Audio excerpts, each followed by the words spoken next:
There are 4 damaging relationship mistakes almost everybody makes. Let's explore them together so you can make sure that you don't.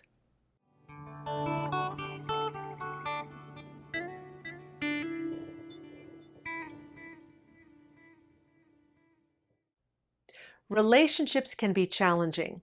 No matter how much love and appreciation we may have for those we care about most, our lack of healthy communication skills has us doing damage even when we have the best of intentions. It's not entirely our fault, though. Almost nobody receives any kind of communication skills training whatsoever. And it's affecting our work, our relationships, and virtually every aspect of our lives. Think about it. If our relationships are suffering, it makes it that much harder to be truly happy. An article recently published in Forbes magazine states that communication is today's most important skill. Inc. magazine also focused on the impact of communication on business, stating that the cost of poor communication has hit an overwhelming $37 billion. Of course, our personal relationships are affected by this as well. Psychology Today says many studies have identified poor communication as one of the top reasons for couples therapy, as well as one of the top reasons for divorce.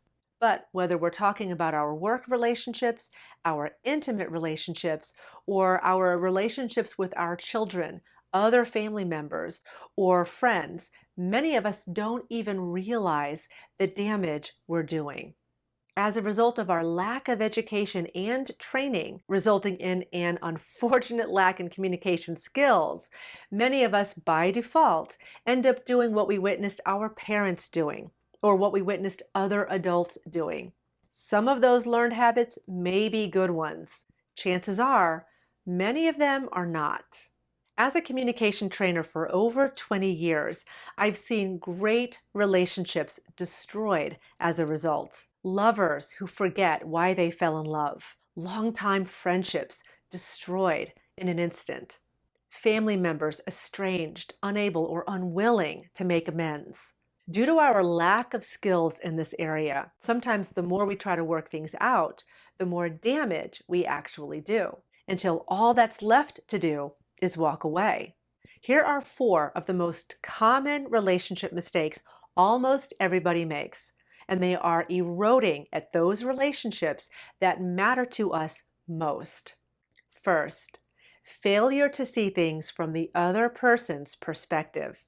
In one survey, marital counselors identified failing to take the other's perspective when listening as one of the most frequent problems in the couples with whom they work. We tend to believe our view of reality is the accurate one, so we tend to spend more time trying to convince others to see things the way that we do, and often put very little effort into putting ourselves in the other person's shoes. When we discount another's perspective and try to impose our own, we leave them feeling disrespected, misunderstood, and maybe even resentful. Done once, this may be forgivable. Done repeatedly over time, the built-up anger and resentment can destroy once good relationships. As I mentioned in my recent podcast, 3 ways to end loneliness and create more connection, everyone wants to feel gotten. Until they do, until that need is met, they won't feel satisfied. They may be able to bury those feelings, suppressing them and sweeping them under the rug temporarily for the sake of peace, until it happens again. Each time, the feeling of betrayal, the sadness and disappointment grows. This may be the single most harmful thing we do in our relationships. 2, lack of presence. I'm not just talking about physical presence here. Although lengthy and frequent absences certainly take their toll, I'm talking about the lack of presence when someone's in the same room and yet you can't feel them. You know they aren't being present with you. Studies show that most people only listen attentively at most 20% of the time. The rest of the time, we are pretending to listen, selectively listening, listening only when it benefits us, or flat out ignoring.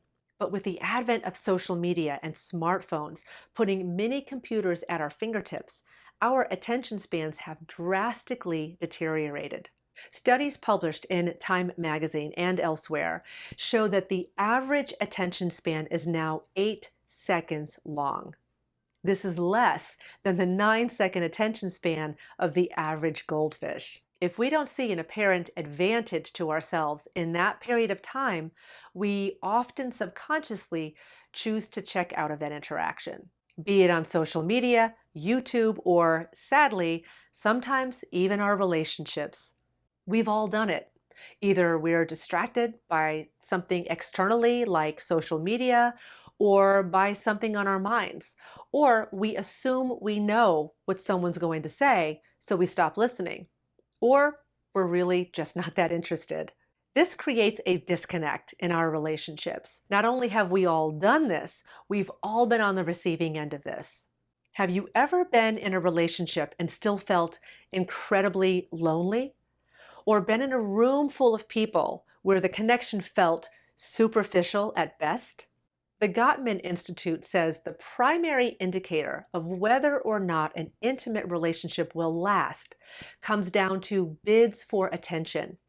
These are subtle, indirect cues that we are seeking connection, and if missed by our partners, especially chronically, the relationship has a much higher chance of failure. In other words, what is subconsciously and indirectly being said in our relationships is, pay attention to me. If we are missing those cues and failing to do this, we are doing harm to that relationship. 3, poor conflict resolution. Conflict is natural. It's simply when two parties have conflicting needs or desires. No matter how loving any relationship might be, it's unrealistic to hope or believe we will always want the same things. It's how we handle those conflicting desires that says so much about a relationship. Conflict could be seen as a wonderful opportunity to deepen and strengthen a relationship if it's handled well. But this is another one of those areas where our lack of communication training causes us to do more harm than good so much of the time. It takes a truly conscious communicator to hold it together when their wants and needs are feeling threatened. This is when some pull out all the stops in order to win, behaving in ways and saying things they would never otherwise do or say.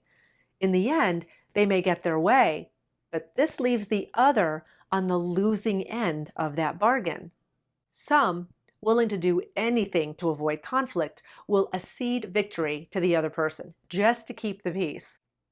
This win-lose approach to conflict resolution may satisfy one party, but the other will likely feel some level of resentment, whether they acknowledge it or not.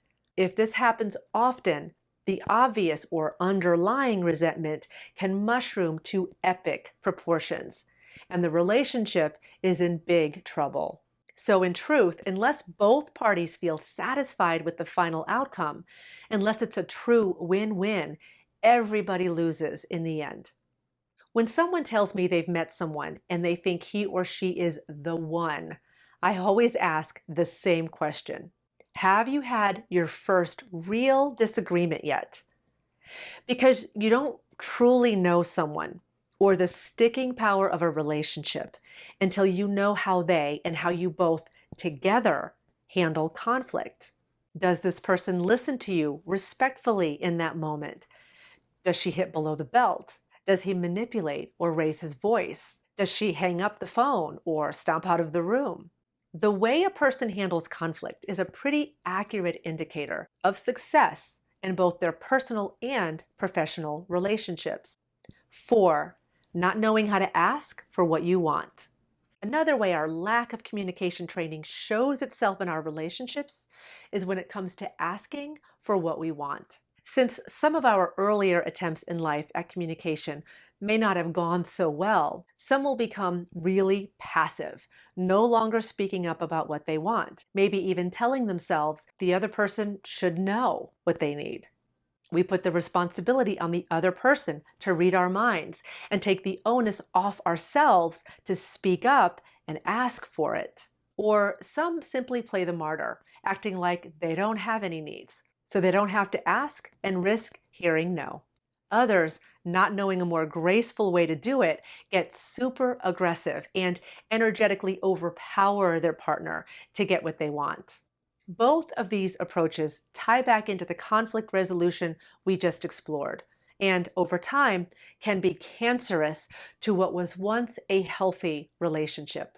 Knowing yourself enough to know your own mind and what it is you want, and then having the skill to ask for it in a way that the other person can receive it, will save you a lifetime of frustration and help you avoid leaving a wake of broken, damaged relationships behind you. The only benefit having a history of dysfunctional relationships offers is a bank of enough of them to be able to reflect back on the patterns that were present in them all and to hopefully take responsibility for the role you played. It gets harder to blame the other person when the players keep changing, but the relationship dynamics are the same. Eventually, one has to recognize that the only constant is them. But it doesn't have to go this way, and we can choose to realize that everyone's always doing the best they can with their current level of understanding. As we already noted, there is almost a complete lack of communication training in our society. The training so many have received was learned by witnessing some not so great examples, or it was communication training based on manipulation and persuasion strategies to help us make the sale in business. To evolve your life and your relationships, evolve yourself. Learn how to show up in all of your relationships, be it with your lover, your children, your friends and family, even your professional relationships, in a way that strengthens the bond rather than deteriorates it over time. Learn to see things from the other's perspective. Eliminate distractions and practice being present, not just physically, but also mentally and emotionally. See conflicts as opportunities to strengthen and grow the relationship and yourself by looking for the win-win. And ask for what you need in a way that the other person can receive it. With a few simple communication tweaks, you'll start to witness all of your relationships transform. It's so worth it because the quality of our lives is often directly proportionate to the quality of our relationships. So I'd love to know, what's your biggest communication challenge? And which of these 4 relationship mistakes do you think maybe you sometimes make? If this was helpful, let me know in the comments section below, and be sure to subscribe to my channel for more thought-provoking and hopefully inspiring content just like this. Until next time, namaste.